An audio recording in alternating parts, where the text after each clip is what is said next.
Ang pagpapatawad po ay nagaganap pagka kinalimutan natin yung kasalanan nung nagkasala sa atin. Gaya rin ng Panginoon Diyos. Doon sa Hebreo 8:12, ganito nakasulat. Sapagkat ako'y magiging mahabagin sa kanilang kalikuan, at ang kanilang mga kasalanan ay hindi ko na aalalahanin pa. Sabi ng Diyos, ang kanilang kasalanan hindi ko na aalalahanin pa. Magiging mahabagin ako sa kanilang kalikuan. Tingnan ninyo, kaya nakakapagpatawad ang Diyos, kinakalimutan niya na yun. Ginawang kasalanan eh. Alam mo po ba kung ano yung mga kasalanan na kinalimutan na ng Diyos? Yung kasalanan na ginawa ng mga Hudyo, pinatay nila mismo yung kanyang anak.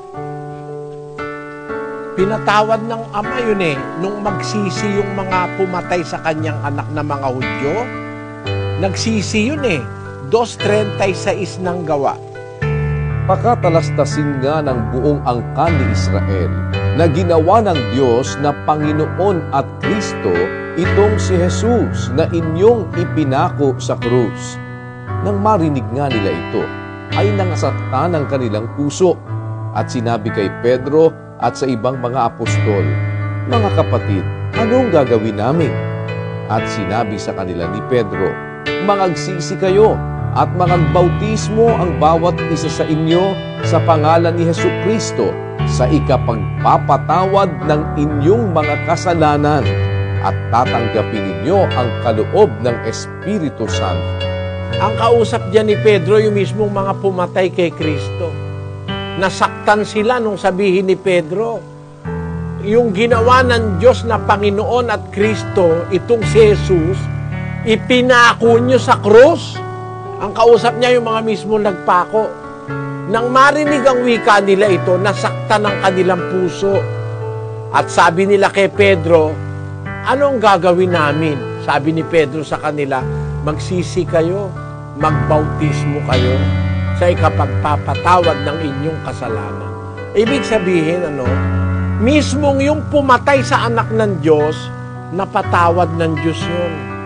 Nang sila'y magsisi, kinalimutan na ng Diyos yung kanilang kasalanan. Sabi nga ng Diyos, "Ako'y magiging mahabagin sa kanilang kalikuan at ang kanilang mga kasalanan ay hindi ko na aalalahanin pa."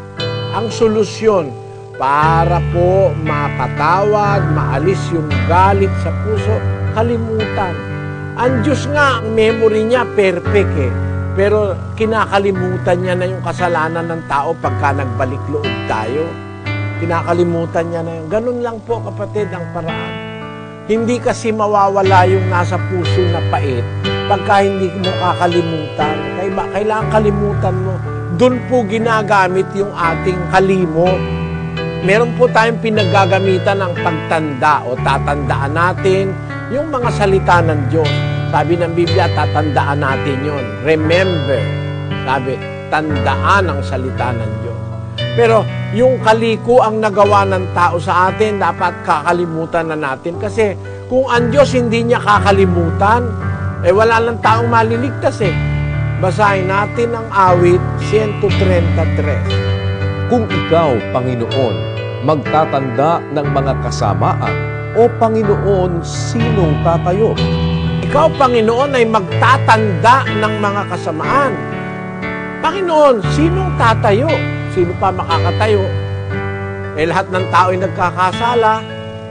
Diba? Kaya ang Panginoon, hindi niya na tinatandaan, kinakalimutan niya na yung kasalanan pagka nagsisi na at nagbalik loob na ang tao. Ngayon, ganun din po tayo sa 6:14 ng Mateo, ganito nakasulat. Sapagkat kung ipatawad ninyo sa mga tao ang kanilang mga kasalanan, ay patatawarin naman kayo ng inyong Ama sa kalangitan. Ngayon, pag pinatawad natin ang kasalanan ng mga tao, patatawarin din naman tayo ng Ama sa kalangitan. Ayun, yun ang pinaka-guide natin. Gusto natin, tayo naman ay mapatawad din ng Ama, magpatawad din naman tayo sa kapwa. At hindi po napakahirap noon, kapatid. Madali yun. Isipin mo, yung Diyos hindi nagkakasala yun, pero nagpapatawad.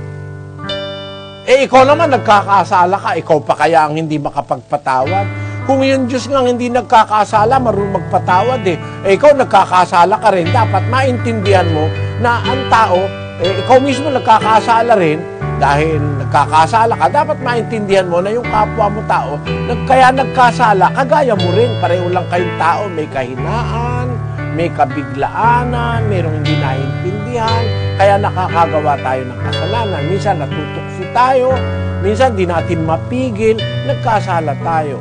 Yung Diyos na hindi nagkasala, marunong magpatawad, lalo naman tayo na nagkakasala rin, may obligasyon tayong magpatawad para patawarin din tayo ng Diyos.